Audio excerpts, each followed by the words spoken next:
Hi guys, welcome to this week's episode of Heavy Metal Tones. Me, your podcast host Tony Evans, taking you through all the ins and outs of heavy metal and all things around it. Anyway, I'm here for a shorter episode this week. I know it's been a bit of a. I recently noticed that my episodes are getting longer and longer. When you have interviews with people, often these things they're just out of your hands, and I'm not overly a believer in editing too heavily and taking away just for time constraints. So, as you know, I don't do too much editing. I just like it to go live as it is. So, also, you might also know those listeners in America, Canada, France, Japan, and the UK. Finally, I won my battle with Spotify, and the wasn't really a battle. I just sort of questioned it. They took away the video they pulled it down from the interview with Sarah from Antagonizer because they said the music in the middle was copyrighted, even though that she herself in the episode introduces it and give us the rights to use it. So, anyway, we got it back. But this week's episode, I wanted to sort of get back to a slightly shorter episode. If I can keep it under that time, I'll try. It is Creeper. Those that don't know who Creeper are, I didn't know who they were actually until just before Halloween, when my good friend Benji sent me, as he does, as is his wont, hey, have a listen to this, tell me what you think. Now, he knows that we both have a taste of the odd in life and in music and in art, and this one is a particular oddity, I would say. If you like your music outrageous, dark, dirty, sleazy, fun, addictive, just something different, something upbeat, but yet at the same time extremely horrific in its storytelling, yet I don't know, just sort of like reminds you of your youth. Those of us are old enough to remember the 80s and the early 90s. Those of us remember the 70s, in fact, remember how pop music used to be and how it was so diverse and wasn't just this awful vocoder 3-minute crap that we get now. It was filled with the world of bands like the Banshees and Sisters of Mercy and the Mission and the Damned and Two-Way Army and bands like that. Well, this is the band for you. So, honestly, take a seat, listen to this, because I'm going to talk about the history of the band briefly at the beginning, and then we're going to talk about Sanguivore II, Mistress of Death after that. Yes, the band Creeper, for those that don't know, and as I said, I didn't know, are from Southampton in the UK. They formed in 2014 by lead vocalist Will Gould, guitarist and backing vocalist Ian Mills. They'd previously worked together in a punk rock band, Our Time Down Here, along with second guitarist Sina Namati, bassist and backing vocalist Sean Scott, and drummer Dan Bratton. That's the original lineup. When Miles and Gould originally conceived the idea of the band, they intended to be a new romantic influence band on sort of a take on new romantics, taking on dark wave, but what eventually developed into a much more punk influenced sound. It was Gould's idea to name the band Creeper, pleased by how it sounded like a name of a Stephen King novel, and there wasn't any genre implied by it. Two other names thrown around earlier were Coven and Witchcat. Quite like Witchcat, actually. The quintet independently released their self-titled EP on the 19th of June 2014, which was later issued as a limited edition 12-inch vinyl by Palm Records on 18th of December. The band played their first headline show at the Joiners Arms on the 1st of August, followed by their first performance in London at the Old Blue Last on 13th of September, a stint supporting Welsh group Funeral for a Friend. That's a great band. For the first time, the band's second EP, The Callous Heart, was released on the 18th of September 2015 and launched at a special show 3 days before. Later in the year, the group toured with the Misfits, and later Moose Blood, as well as performing in the UK's Warped Tour. You can see, we'll talk about Misfits in a minute, why there's a real good connection there. In December 2015, it was announced that Namati had left Creeper in order to concentrate on his sound engineering career in London. While touring keyboardist Hannah Greenwood was upgraded to a full-time member, the group's third EP, The Stranger, was released on 19th February 2016 and entered the UK album charts at number 130. The EP was promoted on a headline tour with Scottish support band Grandeur, as well as dates supporting Nick Deep and WSTR. In May 2016, Creeper supported Black Veil Brides vocalist Andy Bissek on his Homecoming tour. Oh wow, that's an amazing one as well. As well as performing second on the bill at Funeral for a Friend at their final show on the 21st of May at the O2 Forum. In June, the group contributed a cover to Iron Maiden's The Evil the Men Do to Kerrang! Magazine's Maiden Volume 2, an all-star tribute to Iron Maiden. I have that. Funny enough, I don't remember Creeper doing that. Isn't that interesting? Probably because I listened to it once, put it back into my collection, and never went back to it. In August, they contributed a recording of My Chemical Romance's "This Is How I Disappear" to the Rock Sound free release. Rock Sound presents The Black Parade, a tribute album to the Black Parade. Well, so they were very, very busy in and around that time. So quite an interesting band. Now, after Creeper performed at the Reading and Leeds Festival in August in 2016, the band's Twitter account began posting images of white noise before their personal accounts were hidden or removed. A Southampton phone number was used to promote The Stranger. Then a featured new voicemail message that also provided a link to a website detailing the disappearance of James Sive, featuring references to the band's EPs. In October, the band resurfaced with an announcement of their debut full-length album, Eternity in Your Arms, along with the release of their first track, the video Suzanne. Gould offered the following explanation of the album's inspiration. Eternity in Your Arms is a record, this time not only about being young and heartbroken, but about the transition, about age and loss. Not only the loss of life, but the loss of ourselves, the pieces of the people we were. The band later supported Pierce the Veil, and Levitate on a tour in the UK and Europe. Hiding with Boys was released on the second track from Eternity to Your Arms on 11th December 2016, when it was premiered on the BBC Radio 1 Rock Show. Wow, we all wanted that as kids. With a music video released for the track the following day. In promotion of the album, Creeper embarked on a headline tour, the 25th of March 2017, which included dates throughout Europe, running in mid-April alongside support acts Milk Teeth, Puppy and Energy. At the end of 2016, Creeper topped the Rock Sound Readers Poll for the Best British Newcomer, as well as being featured at the 17th place in the poll of the Best British Band and the 4th place in the Worst British Band poll. Do you know, I think I'd want to get number 1 in the Worst British Band, actually, better than number 1 of the Best, between you and me. Upon its release, Eternity in Your Arms debuted at number 20 in the UK album charts, and number 18. It also debuted at number 1 on the UK rock and metal album charts, and at number 17 on the Scottish album charts. In April 2017, Creeper were nominated in the category of Breakthrough Band in the Alternative Press Music Awards.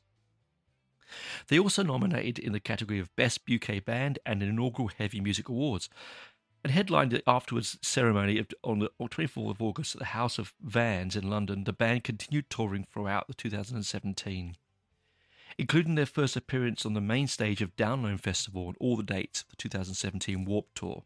So, this is a band that was, and starting to go big places, in the US and Canada between June and August. That's when the Warped Tour was. And in June, they announced another headline UK tour at the end of the year, the Theatre of Fear, which was described in its announcement as a one-of-a-kind production being brought to 6 theatres across the country. The band have also worked on a book titled The Last Days of James Scythe, based on the ongoing story of the eponymous character, which is to be released on the 30th of November, that same year in 2017.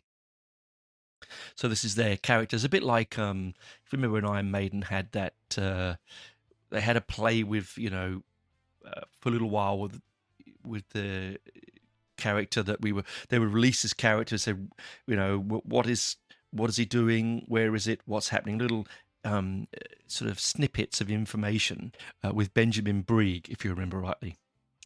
Anyway, Creeper released Christmas on 8th of December 2017, a holiday EP which includes covers of Fairy Tale of New York and Blue Christmas, as well as the original track from the same year.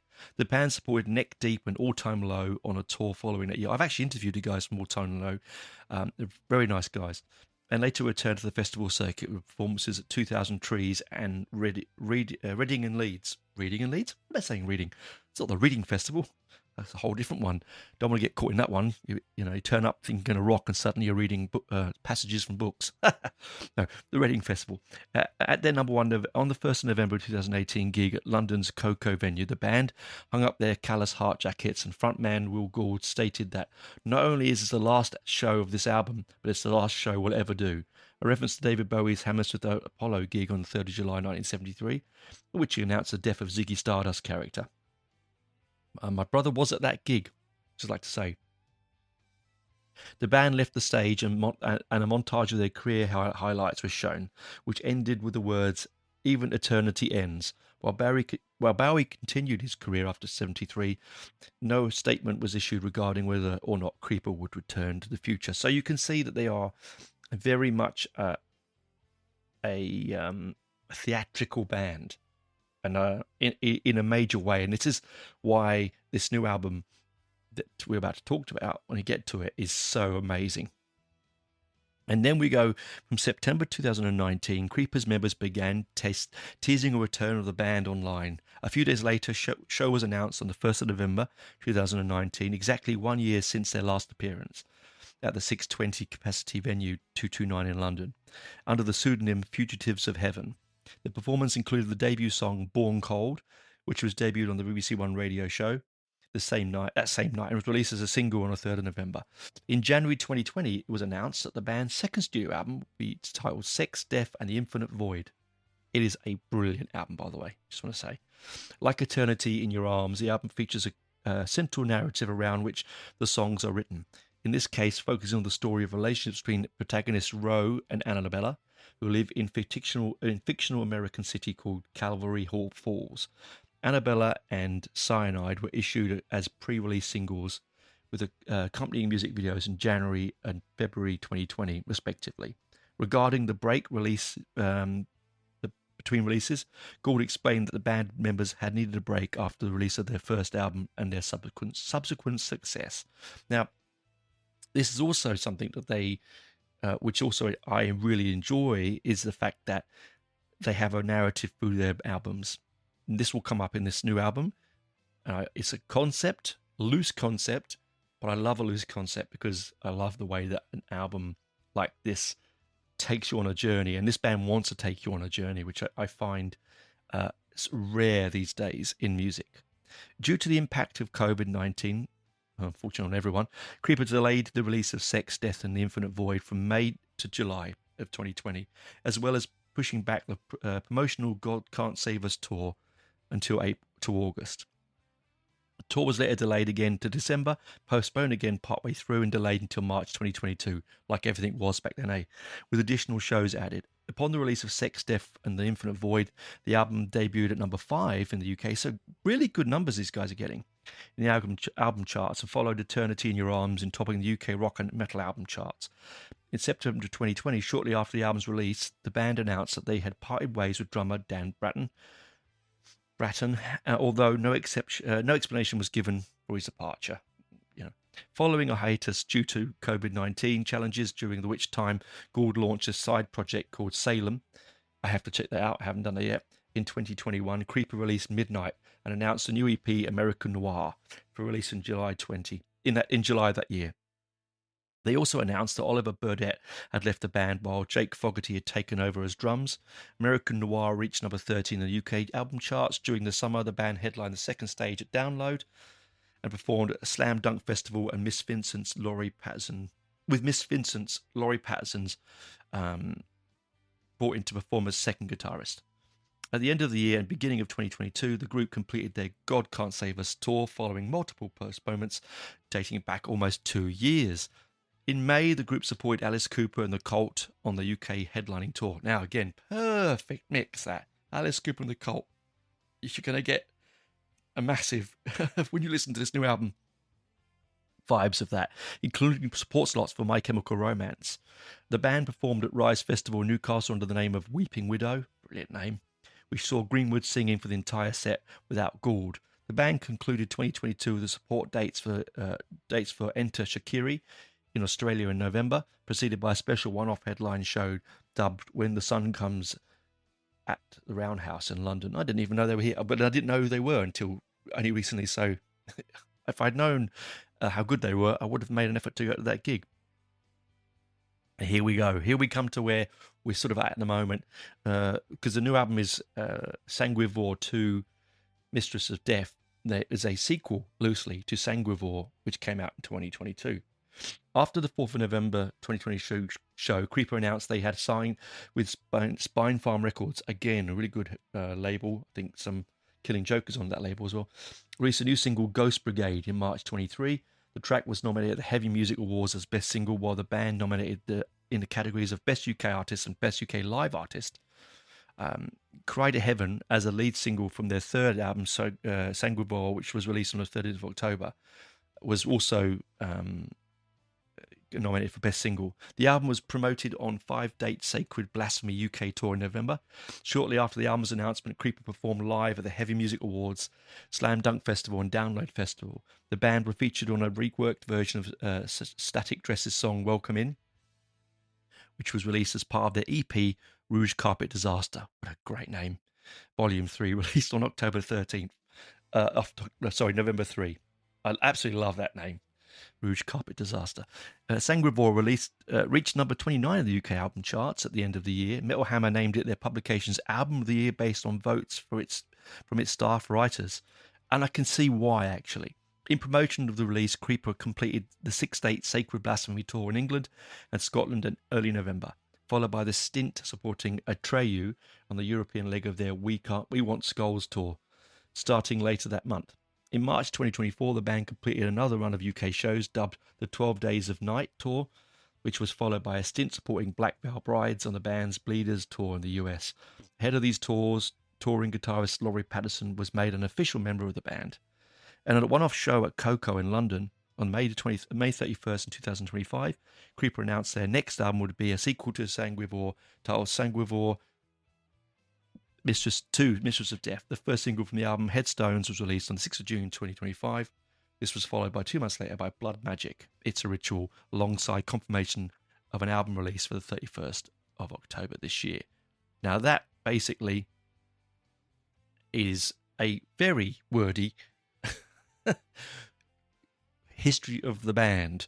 I've used some excerpts from bands' websites. I've used excerpts from Wikipedia. I've gone all over the place to get that. I hope it's relatively accurate. Anyway, so that's the band. Okay, so you can see that they're very theatrical. They're very dark. Now you're saying, what kind of music are they, Tony? Well, they have influences like The Clash. They have horror punk influences, My Chemical Romance, Alkaline Trio. They, to me, have a huge Sisters of Mercy, The Mission, Fields of the Nephilim, 80s, goth. They've also got Tubeway Army going on there. They've got rockabilly. They've got country. They've got, you know, it's you cannot really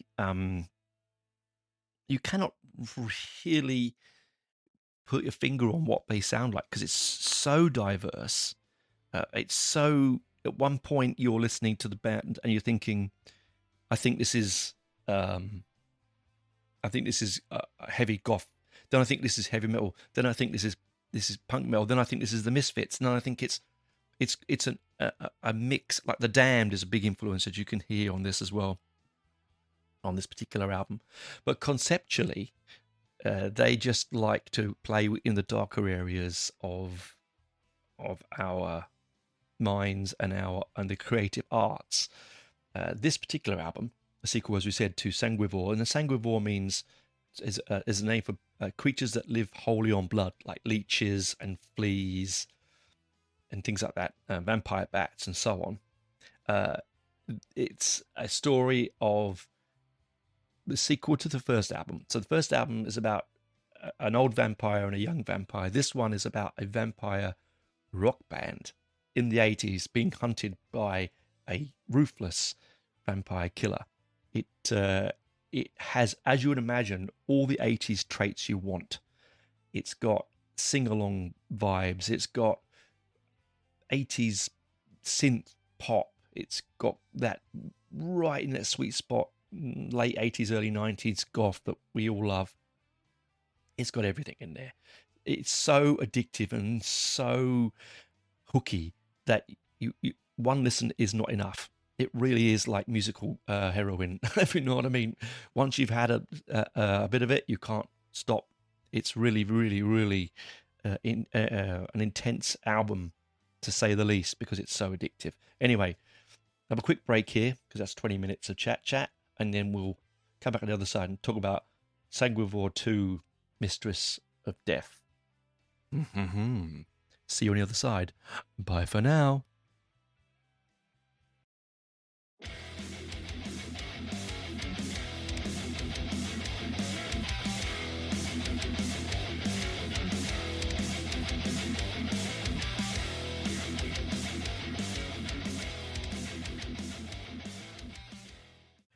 Welcome back, my darklings, to the second part of this chat about Creeper and their latest album, Sanguivore II, Mistress of Death. So this follows on, as I said, from Sanguivore the third, which was their third studio album that was released 2 years ago on Spine Farm Records.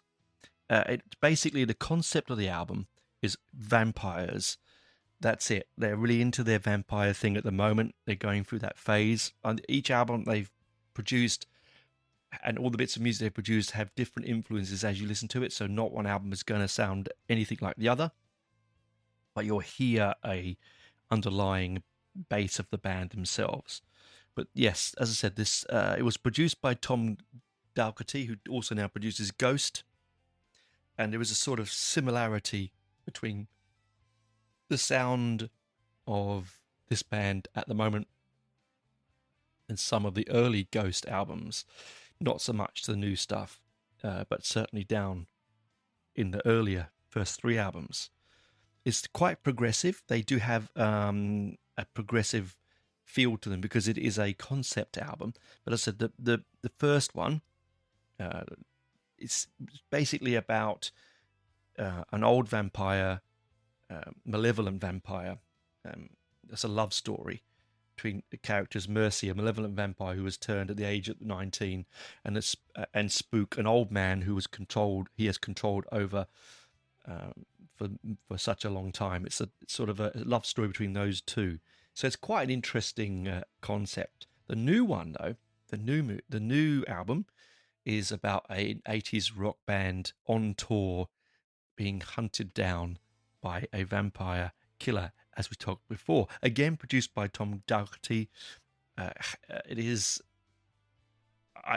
one of the best albums, if not the best album I've heard of this type of music for a very long time. The few albums that get me excited in life these days, I mean, Antagonizer's Edgelords from Hell was one, and this is clearly coming pretty close to the excitement I felt with that here. It is something on the edge of on the slight edge of crazy, but so brilliant. You know, it's, as I said, it has influences from Sisters of Mercy, The Damned, The Cult, Jim Steinman's Bad for Good, The Misfits, Meatloaf, Nick Cave, Bonnie Tyler, Gary Newman, Depeche Mode, OMD, even Metallica and Judas Priest. It's got all of those little things in there, all mixed in. It's quite an incredible journey that you go on. Plus, we also have a special guest on the album, which is Patricia Morrison, the original bass player and backing vocalist for the Sisters of Mercy. So, you know, I know that that particular avenue of art for her ended quite badly, with a lot of acrimony and issues, but she was still on the album Flood, which is still one of my favorite albums of all time. So it's really amazing to have her on this album, and it actually is a perfect match, to be honest.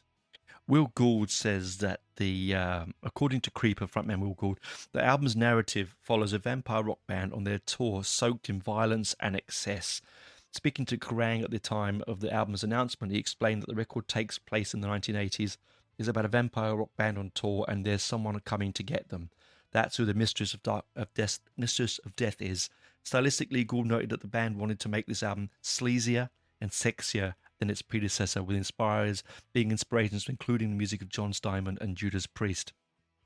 And honestly, yes, it is so sleazy and it's so splashed in 80s excess. The Thatcher era excess of Britain, the loads of money for those that know what I'm talking about. Characters, the New Statesman comedy with Rick Mayall, all that sort of sell, buy, and fuck the poor mentality. It has that real, when rock and roll had its highest excesses, was that sort of late 70s, early 80s. That's the point where I think this is sort of sits. It's as I said, it's a loose concept album about this band on the run or on tour, being followed by this Mistress of Death. Opens with a Shadow Stirs featuring Patricia Morrison, as I mentioned, the wonderful Patricia Morrison, who we all had a crush on when we were teenagers. Let's just say that. My mate Trev, who met her a few times at a clubs in Mansion House. There was a goth club in Mansion House that he was always going to, and he would always tell us that he would be drinking with her, even though he was like 16. Whether that's a true story or not, Trev, and if you listen to this, I'm sure I'd like to believe it is. We open with The Shadow Stirs. Starts off very slowly, very quietly, building with this sort of eeriness, this wonderful atmosphere that feels like it's straight out of a 70s horror movie intro. Has a real Hammer-esque feel to it. It says, and lyrically, this is wonderful. It's Patricia Morrison speaking this. It says, beneath the flashing neon lights of a distant dream, on rock and roll nightmare is coming true. A dark cloud is creeping across the world, whispering backwards through the radio. Rock music is a horny vampire, and tonight it's feasting upon you. But on the horizon, shadow stirs. A new force arises through the mist, ready to hunt the hunter. A creature of lust, power, and light, here to devour the darkness in a world of excess and violence. Sometimes going all the way is just the start. The battle between good and evil has begun. May God have mercy on their souls. I love it. I absolutely love it. What a way to open up this brilliant album. Absolutely fantastic. And it's sort of right there at the beginning, puts its cards on the table and says, this is who we are. This is what we're doing. This is the music. Strap in, because it's only going to get better from here. And then we get the second track, Mistress of Death, as part of the title. A title shout out right at the beginning of the album. Brilliant. So, Mistress of Death. So we know the story. We have this very sexual vampire rock band. Imagine. Have you ever seen the movie The Hunger? Considered one of the most beautiful vampire movies ever made, with David Bowie as the lead vampire, directed by Terry Scott, Ridley Scott's brother, sadly, who is no longer with us, took his own life a few years ago. He used to make pop videos and ads, really, really, excessive 1980s ad campaigns that were worth more than a small movie's budget. Those kind of things. So you can imagine the kind of imagery. It's very art. It's very cinema noir. It's very black and white. Third Man, things like that. It's got a real sort of Cat People vibe. If you know the original black and white movie Cat People, it's got that kind of stark black and white imagery. Even though it's a colored movie, it feels black and white, but very sexual and very beautiful. And this is, I feel like, a cinematic version. This is like the music version of of the hunger almost, which is something I never expected. It's also a real rock opera, like Tommy's The Who or Quadrophenia or something like that. This is the Mistress of Death. As said, this is the second song on the album. It has a real catchiness. The chorus will make you you'll be singing the chorus, like me, around work and around your house and doing things and ins and outs, and you won't be able to stop yourself. It's so catchy that it has a brilliant guitar solo in it. It's got this operatic, very operatic, extremely over the top, verbose and almost gaudy sense of itself, but in a way that creates such pleasure to the ears. Just some of the lyric writing on this is like the chorus itself is so damn catchy. It really, really is. Some nights I'd run forever. Some nights we are bound together. Some nights the dark calls out your name. Some nights you're scared of me. Some nights you feel the rush. Some nights your skin sears at the touch. Mistress of death, princess of pain and punishment, rain down upon me, sister. Your sweet malevolence, mistress of death. Angelic underworld's huntress, lay down upon me, sister. The sharpest kiss of death. Kiss of death. It's a brilliant chorus. It's just absolutely brilliant. It's telling the story of the huntress on it, catching each member of the band as she goes, and it's again great guitar solo, really big keyboards on this. I mean, the keyboard stuff on this, what Hannah's doing on the keyboards here is something special. It really, without it, I think this album would be great. Don't get me wrong, it'd be amazing. But the amount of work that she's pulling in the background with this keyboard, the amount of atmosphere that she's creating is something like wondrous. And I think she's probably the hidden, if not the sort of member of the band that probably should get the most plaudits, to be honest. I can't, it's difficult to come across a band in 2025 that has that kind of textures in it. And then we get my favorite, one of my favorite tracks on the album, which is the single Blood Magic. It's a Ritual. Okay, magic is MAGICK, and that sort of attains to the sort of stuff that was getting done in America in the late 70s and early 80s, because there was sort of meant to be some sort of cults in and around Hollywood and that sort of thing that were practicing blood magic.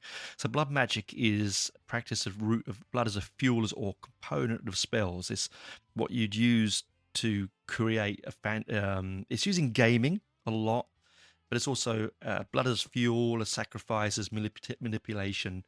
So again, this is that sanguinity, which is blood in Latin, and a vampire story. We can see why this is one of the singles off of the album. It really is truly catchy. I absolutely love the chorus to death on this, and that's a good way of putting it. I love it to death. I really, really do. This is real pop influences. This feels like me putting on the radio, 1983. I was like 11 years old, whatever, and sort of hearing these amazing pop tunes come through when I was allowed to have the radio on, or Top of the Pops, or whatever, whatever we were allowed to have then. It has this incredibly great female vocal on it. I'm not sure if it's the keyboard player that's singing this particular track. Let me have a look. Let me see. Doesn't say who it is, but it's just extremely sleazy, extremely provocative, and says everything. But this album really sums it up completely. The lyric it's got this really, firstly, this really addictive beat. The guitar parts of drums, the tone. It's everything that draws you into great pop music and great goth music and that sort of dark wave sound. It's heavy, yeah, it's fast, and it's dirty and sleazy. It's brilliant. It's blood magic. It's a ritual. The time has come to give your life for love. And yeah.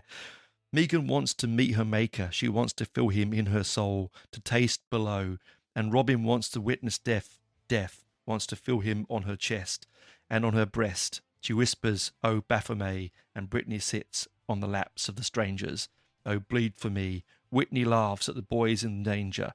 Blood magic is a ritual. California, infernal. And I absolutely love the way he spits it out. The way that he come that right at the end of blood magic, it's a ritual. California, infernal. I just it's so catchy. And of course, then because you have this is the girls letting themselves go to the vampires, right? These groupies. But then it gets really dirty because it has euphemisms. Who doesn't love a good euphemism, right? The time has come to give your life for love. Swallow it, darling. Drink the blood. And it's just the way that they spit that out, you know. She wants to see the darkness come, to watch him come. She moans, "Oh, Baphomet." See, so filthy. Faye laughs at the boys in danger. "Oh, bleed for me." And my bolts shut their brutal chamber. Blood magic is a ritual. California, infernal. And, swallow it, darling, drink the blood. So, it's lots of euphemisms. Sex and vampires are intertwined, so tightly that and of course sadism and leather and chains and bodily fluids are all connected with vampires. It's that intimacy of the attack of the vampire, that has to bite the neck, has to be close to you, it's a very intimate act, whether it's male or female, male on male, or male on female, or vice versa.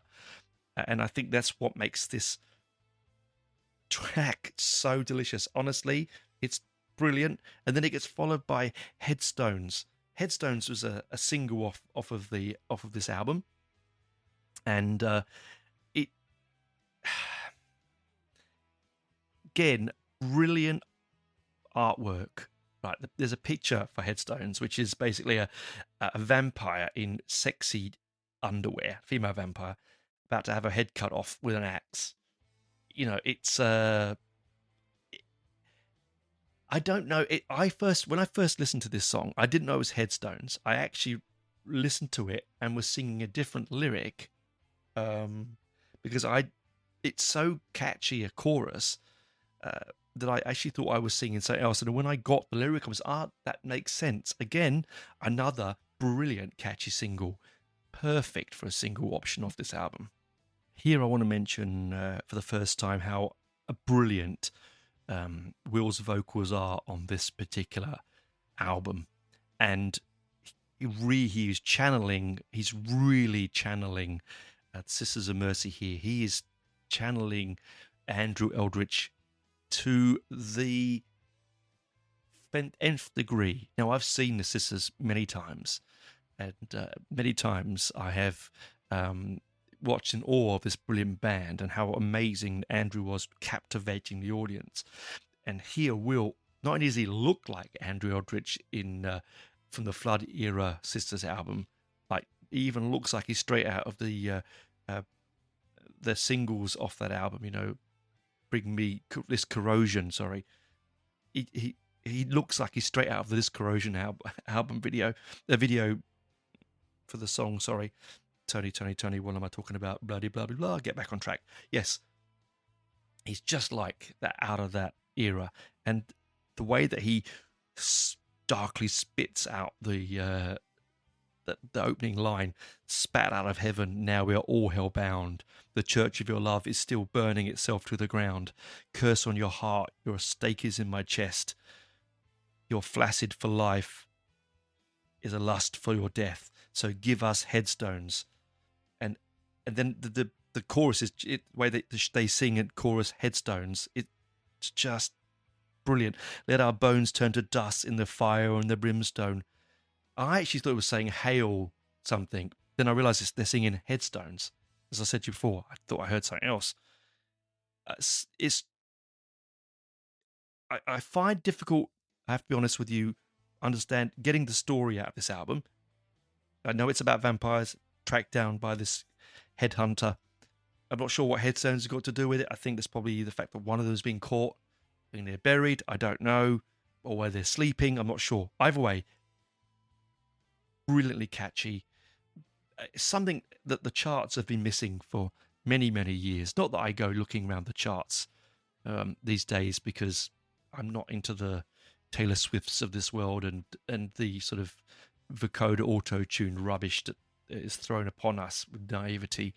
But this is the kind of track that, as a teenager, honestly, genuinely, if this had come out when I was 15 or 16, this would be my favorite band of all time, I think. It's just so damn brilliant in its production, the guitars, the drums, the keys, as I said before, the vocals, the concept, the direction. Brilliant single. Guitar solos in this on this album, and particularly on this song, they're not verbose, they're not over the top, they're not a million notes, or they're not. Look how fast I can guitar wank, mum. This is just enough in there to create the urgency and the speed of the song. And on reflection, actually, I think that this single was probably about the fact that, again, these are people giving up their lives to become vampires, to be part of the family. Like you're flaccid for life, and your lust for death. So I think that's probably about. A great single, absolutely great single.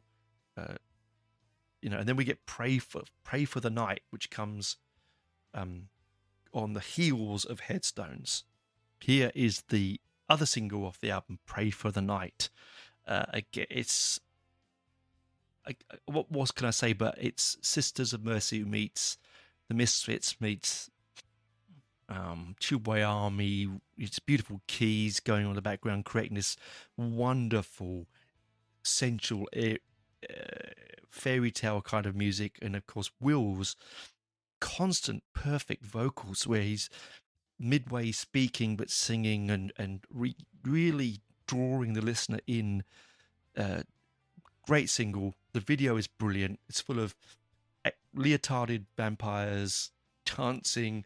It's so mad and so wonderfully unique that it sets it apart from everything at the moment. It really does.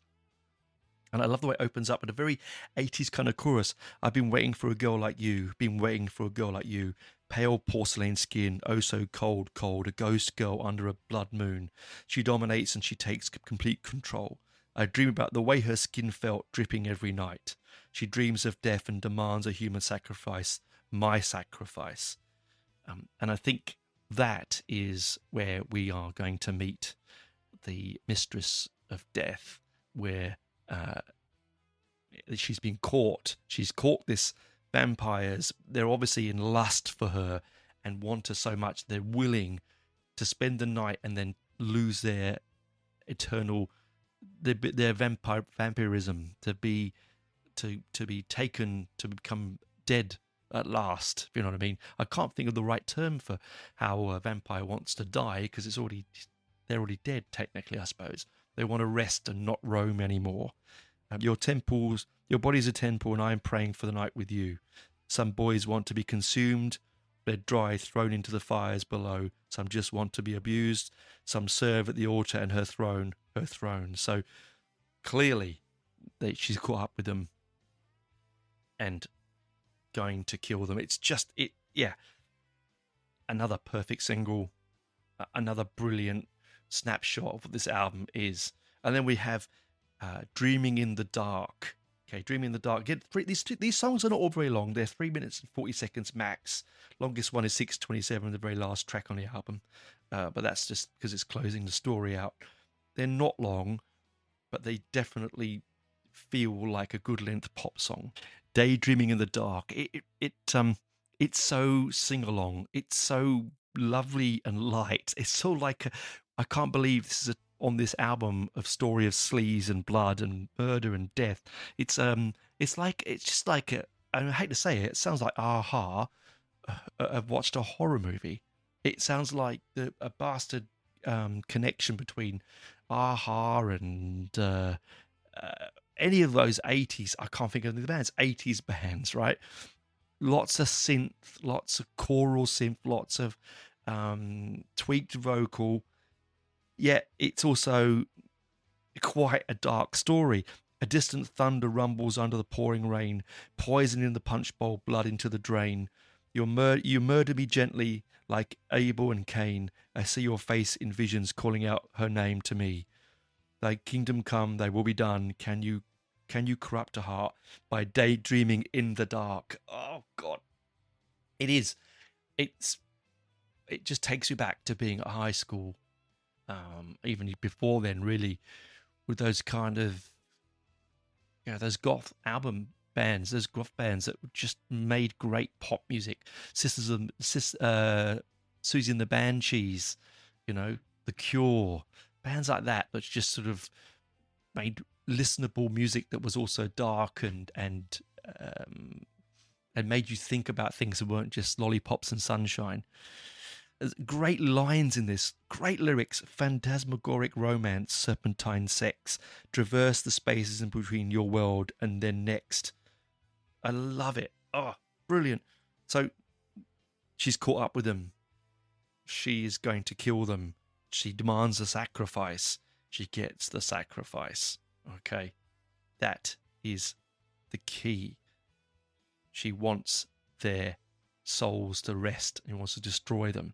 Parasite comes next, and this is, I think, my other favorite on the album because it's so sing along. It's got such great suggestive double entendre. It's got brilliant, hidden meanings in it. It's about the sucking of blood and the act of vampirism, and because she had a body just like a grave, every pretty girl just wants to be a boy to slay. Silver bullets and kerosene. The king of death will now be hunted by its queen. So this is about the mistress of death and hunting the vampires down, and how much they are parasites, right? But she is also a parasite in some respect. And it's really sing along. I can't tell you, it's not you won't put this album on and come out the other side going, gosh, I need to something uplifting. This is one of the most darkly uplifting albums I've ever listened to. The king of death will be hunted by its queen, baptized in unholy water, chastised in the devil's eyes. So enhanced by her slaughter, she will have her way with you tonight. And then it goes, be my the chorus is, be my parasite. And then it goes, suck, suck. It's brilliant. Be my parasite. It's just, and of course, to destroy a vampire, one of the ways of the law is to decapitate them, and that's her way of killing vampires, decapitation and wolfsbane. But she turned at the sight of the bloodstain, baptized in unholy water, chastised under blackened skies, no match for the devil's daughter. She will have her way with you tonight. So she's going to get you. She's going to get you, and she's going to destroy you. Absolutely brilliant. I think that's what that's about. Again, reading the story into a concept album, a loose concept album, was always tricky. But I just love the way the chorus on this swells. The keyboard opens with this kind of like harpsichord keyboard. It feels very dark and dirty. I love it. And then we move on from Parasite, which again, one of my favorite tracks, to Razor Wire. Now, Razor Wire is one of the silliest tracks on the album, but one of the ones I love the most because it's about that, the concept of, if it's a wet paint, you touch it. It says wet, you shouldn't touch it. If it says live, don't touch, you touch. If it says don't walk on it, you walk on it. It's sharp, so you see how sharp it is, like razor wire, okay? This is what this track is about. It's about the fact that you shouldn't. They know they shouldn't be involved with the vampire, right? The vampire hunter, but they can't help themselves. They are drawn into her web. This opens with a real kind of like a live introduction, as if it's a band introducing them onto stage. It says, put your hand together for the Mistress of Death. It opens a real sleazy kind of keyboard guitar piece. I'm hunting for the devil tonight to take me back to his place. Submit to the memory of my secret name. Clearly, it's meant to be a secret.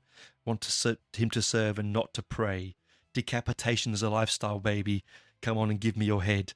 To crave my kiss implies sadistic desire to touch razor wire. It's so sexy. This is like, it's the silliest song on the album in a good way. But also the sexiest song on the album. It's so sleazy, so sweaty, leather-clad, latex-bound. It's S&M. It's everything. It's fantastic. Just come on, baby, give me your head. To crave a kiss implies sadistic desire. Touched razor wire. A coffin for you, someone I long to knock nails right into. I'm a guillotine girl. I'm a bed of nails. Just a pretty face in love with the fires of death's embrace. Collect the heads of all the boys and put them on the wall. I hack the heads off all the boys and put them on my wall. Decapitation is a lifestyle, baby. Again, it's like death disco, as Pill would say. It's dark disco. It's the darker side of pop music. Just wonderful. So she's caught up with them. All right, she's caught up with them, and now she's killing them. And we have the next one, From the Depths Below. This is only 31 seconds. This opens up the final 3 tracks on the album: The Black House, The Crimson Bride, and Pavor Nocturnus. It's sort of just, again, it's almost like an album within an album. It's stopping you for a second and it's creating atmosphere. Really is. Here the band are using sort of radio edits. I don't know if they're real. I'm not sure if they've made them up for the album, but it sounds like the stuff that they were spitting out in the early 80s and the mid 80s for the Satanic Panic. This music is devilship, is a devil disguise, all that kind of stuff in the background, like as if it's a badly tuned radio. Then it leads into the Black House. This is possibly the most blatant 80s sounding goth infused, something straight from the Mission's first album, something straight from the Fields of the Nephilim, something right off of Sisters of Mercy. It really has that early goth sound, mixed pop and rock and synth. There's a lot of electric drums going on in the background. It's and Will's voice is sort of almost like dropped down an octave. I don't know how he's doing it. I don't know if he's using a computer-aided act or he can sing that way. Either way, it's brilliant. And it's into the arms of the cruel, in the daylight I drown, in her heart-shaped pool, in her place of pink, inside her red leather hall, wherever you think. See, I mean, again, he's saying that, he dies in the sunshine and he has to live in the darkness, and this is his palace, his place of refuge. But, in her palace of pink, inside a red leather hall. I mean, really? I like the sleaziness. I also love the fact the double entendre on that. Wherever you think you could welcome evil, come nightfall, I want to hold you like a hammer in my hand. I want to nail to the cross at your command. That's the chorus. I'm not quite sure what that means. I want to hold you like a hammer in my hand, and I want to nail to the cross at your command. I do love that. It's the sacrilegiousness of that. It's so deliciously sacrilegious. Love it. Within the Black House lies a secret, Lord. It's true. The devil's got dark plans for you. And it's very, very catchy. Every single one of them. Every single part of this. With horns and robes within the den of the dark, how would the neighbours know of a lust once shared from the depths below? Come nightfall, I want to hold you like a hammer in my hand. I want to nail you to the cross at your command. Within the Black House lies a secret, Lord. It's true. The devil's got dark plans for you. Brilliant. Brilliant. And then it's got, come on, fuck now. Fuck you now. I love the devil and witches. Many people around here want the power and the control and the influence on humans. Here I am, Lucifer. I owe the world. I want more. Come nightfall, I want to hold you like a hammer. I want to blah, blah, blah. So, it's just, again, more loosely connected stories about vampires in houses, in dark places, mixing lust and sex and violence. But again, it's a very catchy track. 4 minutes of 4, can't say anything else but how good this album is. It just keeps flowing on. It's the same thematic sounds. They're using the same atmospheres and dramas, keyboards, electric drums, vocals, bass. Everything in it is harkens right back to that moment that I know I personally adore, and all of us do. And then we move on to the one of Benji's favourite tracks, which is The Crimson Bride. Interestingly, we both talked about this album, and we said every time we listen through it, we have a different favourite. At the time we last spoke, his favourite was The Crimson Bride. Last time I spoke to him, I really, really enjoyed Headstones and Black Magic and Blood Magic. Never next time round, it could be Pavor Nocturnus, the last track that I find fascinating. But it just is an album that you can't put your finger on straight away. Takes many listens to get to. The Crimson Bride is next. Here, I think, is where our lead vampire has finally caught up and created the huntress into the hunted to his bride, the Crimson Bride. It's, I think, should have been a single off the album. I think in fact, every track off this album could be a single. It's just got keyboards, bells, church bells. It's got synths up the yin yang. It's got dark wave aspects in it. Supremely catchy chorus. Just, I can see why this is one of Benji's favorite tracks. It's the rockiest track on the album. It's probably the heaviest track on the album. It's probably why he likes it as well. It is very much a more metal track, this one. The whole album is metally, but this is really quite the heaviest track on it. And it's just, oh baby, can you hear them call, a blood red stain on a dress so white, a blood red rose for a blood red bride. Hey little sister, how will you survive the feast of flesh on your wedding night? A love to stop the earth, a vow to consummate, a spell to break the curse, a kiss to seal her fate. Hear the choir mourning, can you hear the church bells ring? Oh baby, can you hear them calling? In the darkness of the morning, hear the children sing. It's so good. And it's so sing along. And I just love lines like the feast of flesh on your wedding night. I find myself singing that at work. It's not even the most, it's quite daring for a lyric, but I absolutely love it. And so, in this story, has he caught her? Has he caught her and changed her? I don't know. Does he have her in his black house? We'll soon find out, right? But again, rocky, has a bit of Judas Priesty feels to it, a little bit of Saxon-esque feels to it in some respect as well. Great guitar solo, if you can call it guitar solo. It's just, it's not verbose in that way. And then we finish the album on Pavor Nocturnus, 6 minutes 27. Back comes Patricia Morrison to end the album. She started it with her story, and she's ending it with her story. Pavor Nocturnus actually means night terrors in Latin, and this one sounds like a western. Sounds like a spaghetti western track. It sounds like Roy Orbison. Sounds like the Man in Black himself, right? It has this sort of, I don't know, fascinating storytelling kind of style to it. I was in love with death herself, a death herself, she loved me back. Before it snowed, cinder and ash, before the sun only turned black. Sex and drugs and heads that roll, a touch, a tactical attack. And as the death knell bells were told, committed sins, I take her back. I know it's only rock and roll, but tonight it could take your life. A death lays her kiss like snow, a pale ghost on my pillow. Mistress, deliver me one last elegy. Innocent lost in decadence, the blood trails up and down the aisles. I thought I saw you in a dream, I thought I saw you pray to God. Black holes that made up her eyes were her Armageddon starts. I mean, that's just beautiful. It's really beautiful. It has real kind of, I wrote this down, what did I say? It has a sort of, there's a band called The Birthday Party back in the early 80s.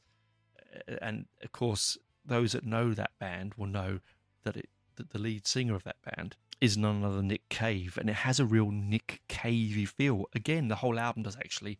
Hints of Alice Cooper, hints of Nick Cave. And this tells that lovely story at the end.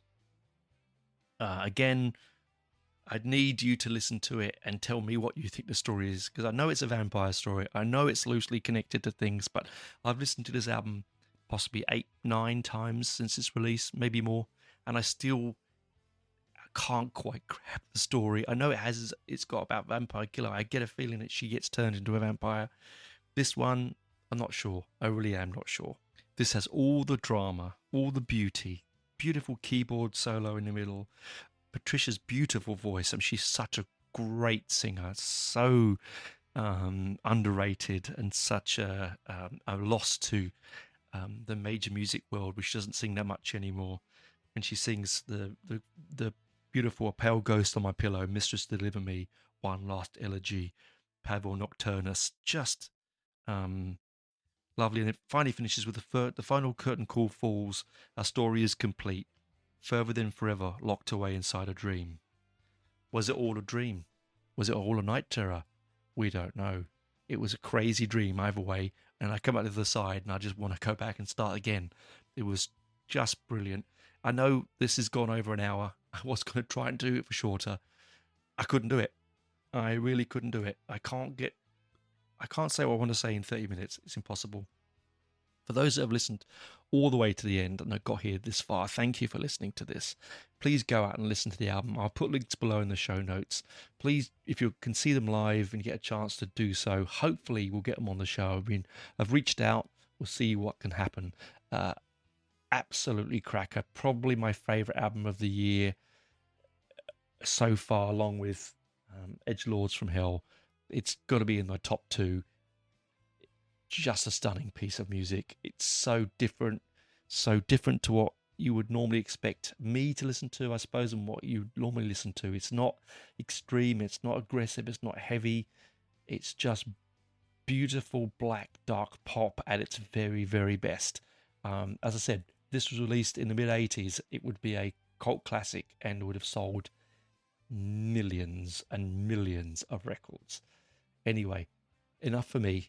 I've got to stop chatting. Bye for now. See you next week. Keep real, keep safe, and remember, it is only a dream after all. There aren't really other vampires out there, are there really? I might have to make sure I got some extra garlic around my neck tonight just in case. Bye for now.